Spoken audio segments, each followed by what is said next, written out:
The soul question. Death is something most people are afraid of. Many religions sell the concept of life after death to their followers. There are also thriving businesses around so-called past life regression and other bizarre, illogical, irrational, and unscientific practices. This occurs because people lack a fundamental understanding of the self and physical death, leaving them vulnerable to those who exploit their fears with highly imaginative explanations and descriptions of individual souls. This results in unfounded fears and an absence of peace of mind. We then hear about evolved souls, not so evolved souls, fallen souls, soulmates, and even souls that appear to some people who claim to be special. Before we delve into our exploration, consider these questions. 1. After the physical death of a person, how can the soul be identified as theirs, especially when there is no body, face, DNA, fingerprints, or blood sample to distinguish it from the souls of others who died? 2. At what stage does the soul enter a new body? 3. Where is the past karma of a person stored?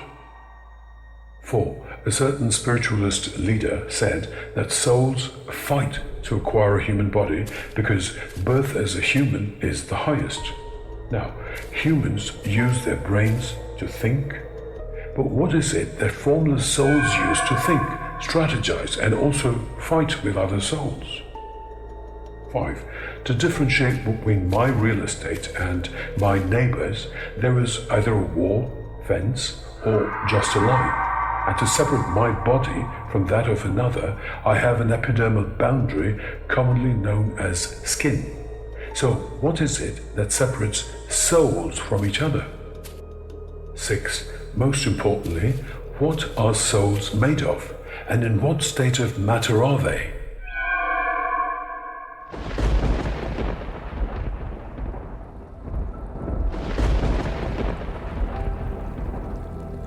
The Soul Question, a Journey to Clarity. Introduction. Welcome to an exploration that seeks to unravel the deepest mysteries of existence. We embark on a journey through ancient wisdom and rational inquiry to understand the concept of the soul, or Atman, and the essence of life. By the end of this voyage, your mind will be as clear as a tranquil lake, free from myths and misconceptions about life, death, soul, and the afterlife. Inspired by the Srimad Bhagavad Gita and the teachings of the Upanishads, let us look into the profound insights that illuminate the oneness of all existence. The illusion of separation. In Shloka 132 of the Bhagavad Gita, it is stated, distinctions between a pot and the space within do not exist in Brahman. There is neither the individual soul, nor is there the form of the individual soul. Realize the absolute Brahman, which is neither known nor can be made knowable. This powerful pot metaphor challenges the common belief that the soul is a distinct entity that leaves the body upon death. Just as the space within a pot is no different from the space outside, our true essence is not separate from the all-encompassing Brahman. The Wisdom of Hypocrates. The Greek physician Hippocrates, known as the father of medicine, eloquently said, "The soul is the same in all living creatures, although the body of each is different." This profound statement resonates with the understanding that while our physical forms may vary, the underlying essence that animates all life is universal and unchanging. Vibuti and Swarupa, the manifest and the unseen. To comprehend the essence of the Sanskrit term Vibuti, we must first understand Swarupa, meaning the original form. Consider a wooden door as an example. The door represents the visible form, while its essential substance is wood. Hence, wood serves as the Swarupa, or original essence, of the door, while the door itself acts as the Vibhuti, or manifestation of the wood. This analogy illustrates the process of breaking down an object to its fundamental form, which in the case of any physical entity is ultimately an atom. Within this atom there exists space, which is the same all-pervading space. Brahman, the ultimate all-pervading reality in Vedanta, is often described as both containing all things and being contained within them. Shloka 5.8 of the Srimad Bhagavad Gita. Kavim Puranam Anushasitar Anoraniyam Samanusmaridya Sarvasya Dhataram Achintya Rupam Adityavarnam Tamasaha Parastat. The Parampurush is the omniscient and most ancient ruler who is more minute than an atom, has an inconceivable divine form, and is beyond the brightness of the sun and the darkness of ignorance. When Brahman or Krishna is the essence of all existence, everything perceived through our senses is a manifestation of this Supreme Self or Paramatma. The unseen reality is his Swarupa, while all that we perceive or experience is his Vibuti. This perspective is crucial in understanding that what we perceive as individual souls are mere manifestations of the one all-pervading divine principle. Shloka 223. Nainam chindanti shastrani, nainam dahati bhavakaha, na chainam kledayantyapo, na shoshayati marutaha. The soul cannot be cut by weapons, it can't be burned by fire, water cannot wet it, nor can wind dry it. So, when the soul cannot be cut, where is the question of it being separate in different bodies? The ocean and its waves. Consider the analogy of the ocean and its waves. Waves arise from the ocean and eventually merge back into it. They are not separate entities, but different manifested forms of the ocean itself. Forms come and go, or are born and die, but the base or Swarupa remains unchanged. This analogy helps us grasp that our true self is the same all-pervading consciousness despite the transient nature of our physical forms. The mental sky, Chidakasha. Everything that exists must exist within the Chidakasha or the sky of the mind. The physical universe, or Mahakasha, is perceived and processed within this mental space. The highest subjective consciousness or awareness, which is the non-doing witness, merely perceives and is aware or conscious of all that is displayed in the Chidakasha. It is formless and all-pervading. This awareness is represented by Shiva and Shakti, symbolizing existence and consciousness, the inseparable factors of the non-dual whole. Krishna's teachings on the Supreme Self. In chapter 13, shloka 27 or 28 in some editions, Krishna says, Samam sarveshu bhuteshu tittantam parameshwaram vinashyatsva vinashyantam yah pashyati sapashyati. The person who truly sees is the one who sees the Paramatma or Supreme Self, existing equally in all beings, the unperishing within the perishing. This shloka conveys that a perceptive individual recognizes the presence of the Supreme Self within all beings, the unperishing reality within the perishing. In shloka 15.8, Krishna explains that when the Atman assumes a body, it carries the mind and senses from the previous body, akin to the wind carrying various odors. This analogy suggests continuity, but not in the literal sense of a separate soul traveling from one body to another. Genetic inheritance and the continuity of life. Taking Krishna's words literally, that the Atman carries the mind and senses from one body to another, would imply that a deceased person's soul transmigrates into a new body. This notion suggests that the mind and senses of the deceased enter the body of a child still in the fetal stage.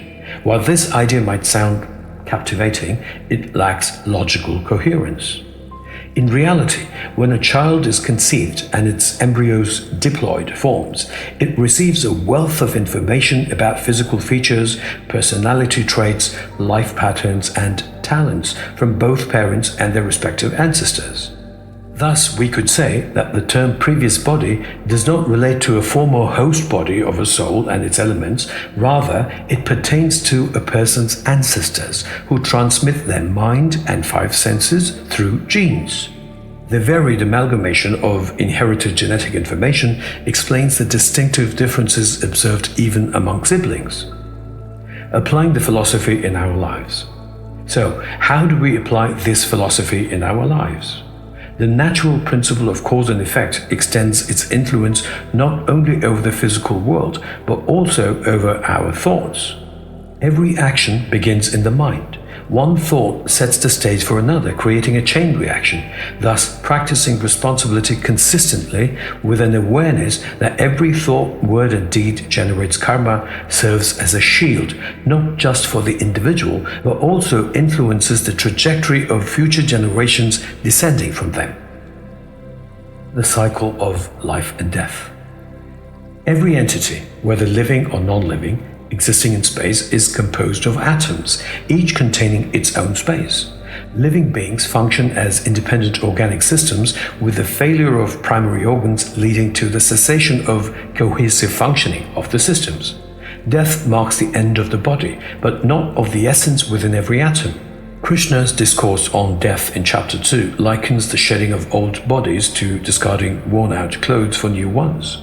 Every moment our cells regenerate, symbolizing death and rebirth.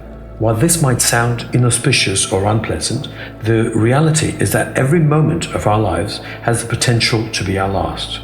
An accident, a natural disaster, a terrorist attack, a heart attack, a stroke, or a pulmonary embolism, or even choking can cause sudden death. The process of cell regeneration plays a crucial role in the continuation of life. Our bodies are composed of trillions of cells, each with a specific function. As cells age, get damaged or die, new cells replace them through regeneration. This ongoing renewal of cells is vital for growth, repair and maintenance of tissues and organs. Given this, I ask for the sake of argument, are we not dying and being born again every moment? Another extremely important fact concerns sleep. When we sleep, we have no awareness of what is going on with us or around us. Anything could happen to anyone while they're asleep. So when they wake up in the morning after a whole night's sleep, can it not be likened to being born again? Now, imagine going to bed seething with rage against someone. How do you think you would feel in the morning? It's quite natural that the thoughts you carried into the night will continue into the new day, permeating the first day of the rest of your life.